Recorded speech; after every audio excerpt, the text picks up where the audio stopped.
কি আর একটু জোরে বলতে হবে। আমার যত ভক্ত আছো শোনো কথা আমার পাকা, গান শুনে তালি দিও না, দিও শুধু টাকা। এই টাকায় আমার মাতা পিতা, টাকা আমার ভাই, এই টাকায় আমার মাতা পিতা, টাকা আমার ভাই।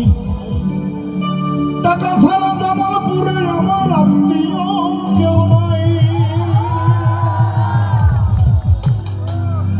এই টাকা ছাড়া ফিরলে ঘরে দেখবো ঘর ফাঁকা, এই টাকা ছাড়া ফিরলে ঘরে দেখবো ঘর ফাঁকা।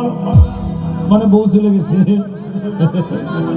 কারণ সংসারে টাকা পয়সা না থাকলে প্রথম কিন্তু বউই চলে যান।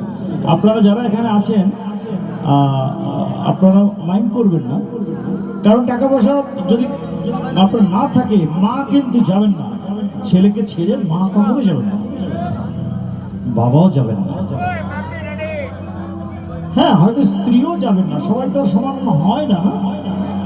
কোন কোন স্ত্রীরা স্বামীর সংসারে গিয়ে ফুল ফুটায়, আবার কোন কোন স্ত্রীরা স্বামীর সংসারে গিয়ে হুল ফুটায়।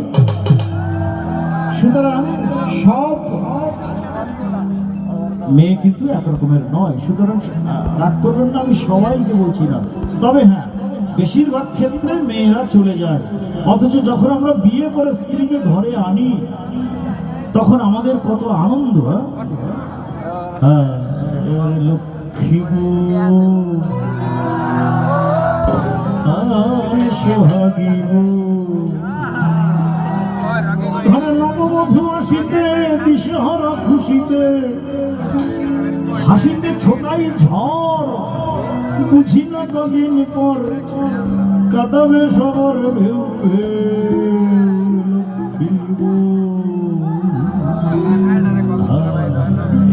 লক্ষ্মী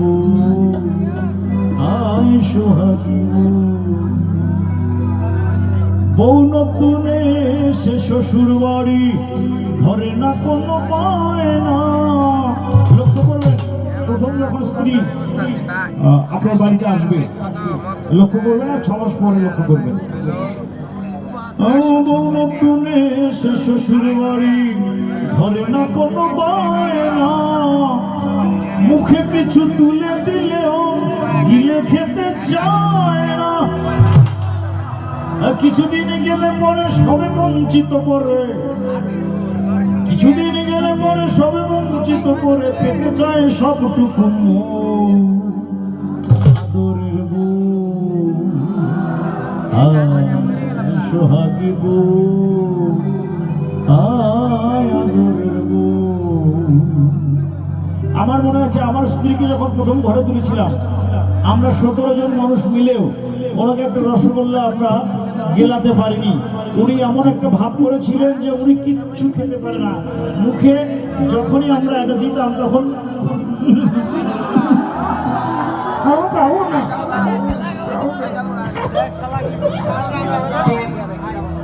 6টা মাস পরে, মাত্র 6 মাস,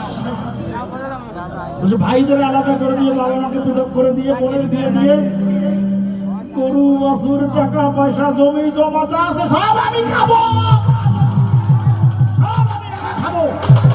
সব একা খাবো।